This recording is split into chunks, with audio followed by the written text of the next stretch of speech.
Do you have a snowman fetish? Well, boy howdy do I have a film for you. Hello friends and neighbours, my name is Strangefish, but if you're feeling Christmassy, you can call me Feety. What? Yeah, I know Christmas is over. I know you've seen this movie already. Or you've seen people talking about this movie. I know I'm late to the game, but I already drew little scarves on all of my lilies and I don't want it to go to waste. So that is why I am sitting here about to do my 4 things that I find slightly concerning about Hot Frosty. Yeah, I know 4 things is a weird number. It should have been 5. I had 5. Then I lost my file. Now it's 4. Concern number 1 in place number 4, just to be complicated. It is a sin to be single. I have a conspiracy theory for you.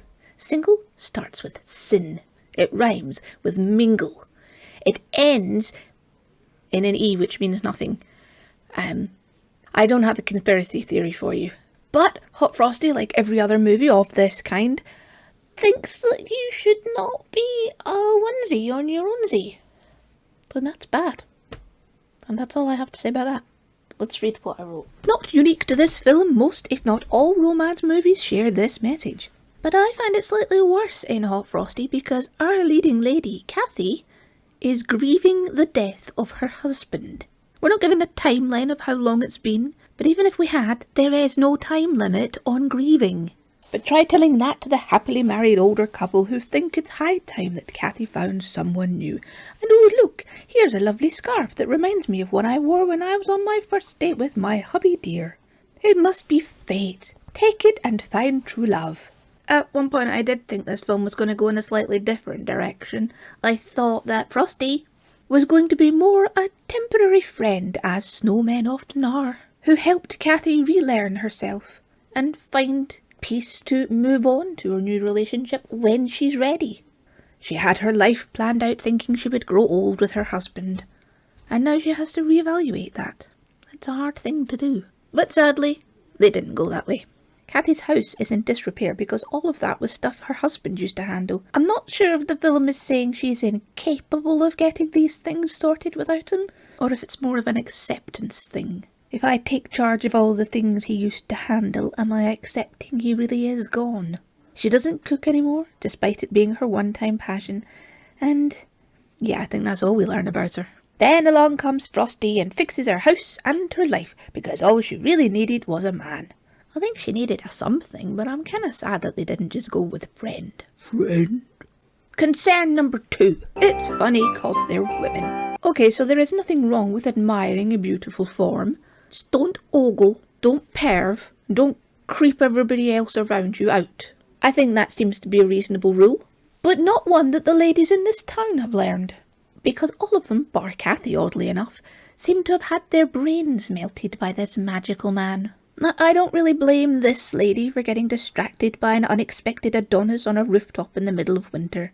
My problem comes when she tries to entice him home with her. This stranger, whose name she doesn't even know. Yes, he was working on a house belonging to someone she knows, but how well do you know the people who come to do repairs for you? Would you be willing to vouch for them as anything other than good at their job? Please, let's not be inviting strange men back to your house without references and a note from the doctor. Actually, no, we don't want a note from this doctor. But clearly Lady is not thinking with the big brain, especially after having her car humped out of the snowbank she's stuck in. Oh my. She does eventually get him back to her place, and invites all the other ladies in the area to join her in ogling the nice man doing her a favour. And we're past what I think is acceptable attraction, and into the imagine that was a group of men watching a woman. I mean, we don't need to imagine, we've had those scenarios in abundance. And ha-ha, tables have turned, but is it ha-ha? I don't ha-ha. I don't like it. It's not nice. But they're women, so it's funny. When Jack first comes to life, Kathy takes him to see the doctor to get him checked out. And this is the doctor's reaction. Oh, who's your friend? I don't care if they're male or female. Doctor walks into a room and loudly declares, "Wow, my patient's hot."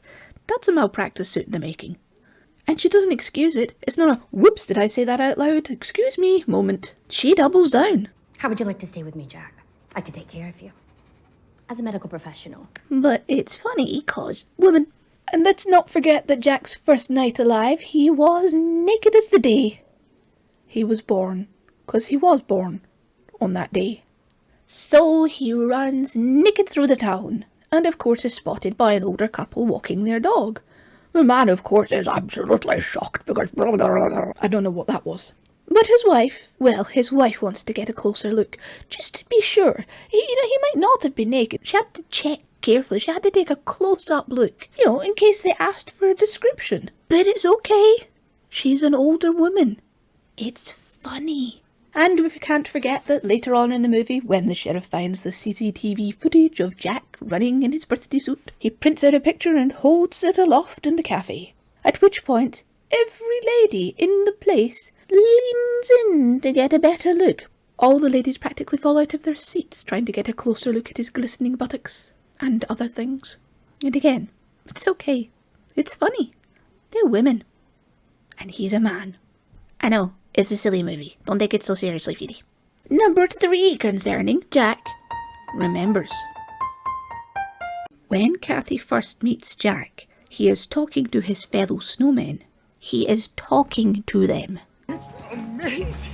But if it can happen to me, it can happen to you. This upsets me.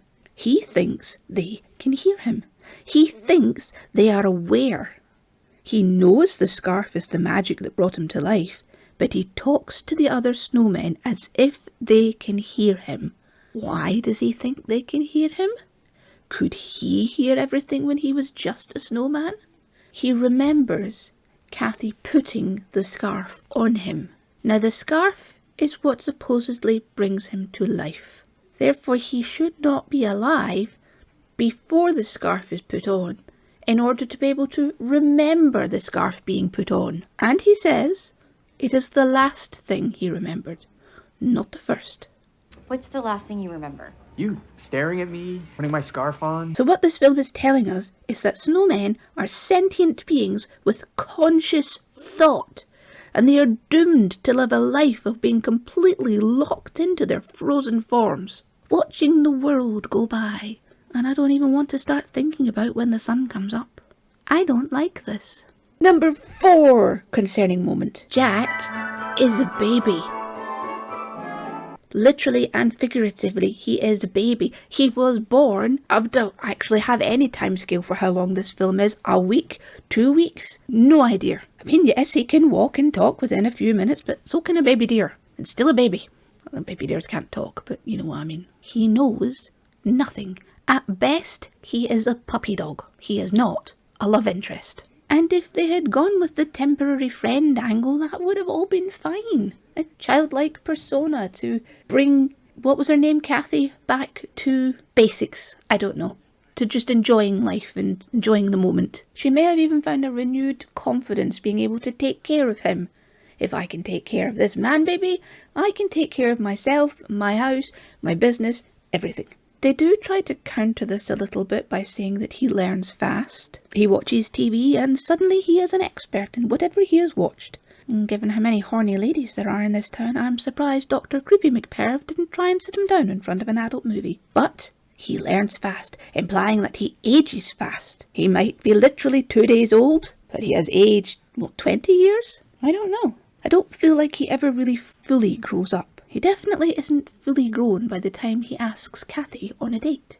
To begin with, Jack is definitely a toddler, fascinated by everything, loving everybody, wanting to be pals with everyone he meets. Later he gets work in the school decorating for the winter dance, but Kathy disapproves because he's supposed to be lying low so that the sheriff, who's looking for the mysterious streaker, doesn't find him. So he sulks, like a child. And although he's not exactly sent to his room, he does go there like a moody kid. And then when Kathy relents, she literally says, I drop you off, I pick you up. You don't leave the school. I will drop you off and pick you up from school, like a mummy.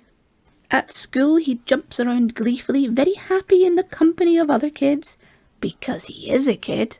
And so far, it's not a big problem, because up to this point, Kathy has yet to do the dewy-eyed, ooh, I'm falling in love with you look that we often get in these films. And she seems to be the only one in town not hypnotised by his pecs. But by the time he asks Kathy to accompany him to the dance, he's a chaperone because they think he's a grown-up. At most, he is a teenager. And at this point, we get the dewy eyes. And I don't like him. At the dance, he acts like a teen on a first date, joins in with the group dance. Is completely over the moon and giddy. Then the film seems to realise that they have to age him up pretty darn quickly for the final moment. And all of a sudden he has the wisdom of Solomon, the maturity of a man, the age of a mountain. I was looking for a word that began with M and I couldn't come up with one. They grew him up like that because they wanted a kissable moment. I don't know, maybe they should have given him a couple of extra days. Let him have a collegey sort of phase where he was lounging around eating pot noodles and throwing his underwear on the floor. A gap year maybe. I don't know, a couple of extra days just to fully grow up. Then it might have been okay. But what is he then in the end of it? A week? Maybe 2 weeks old? This upsets me.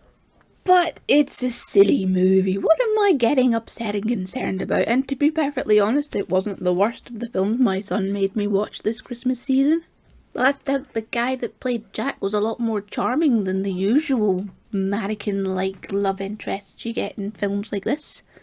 I can understand why a whole town likes him, but not as a romantic partner. As a nice guy that you probably wouldn't let watch your kids, because he might burn down your house. Actually, he wouldn't, because he's scared of hot things. Kathy, to her credit, doesn't fall head over heels in love with him the second she sees him. They have a creepy yuppie sort of love, to use a Tim Minchin'ism. You grew on me like a tumor. And it has Julia Trulia in it and Craig Robinson, which was kind of fun. It is definitely not the worst thing that my son has made me watch this Christmas season. We might have to get to those in another video, just to get them out of my brain. But for now, thank you for listening to me prattle on. And bye-bye now.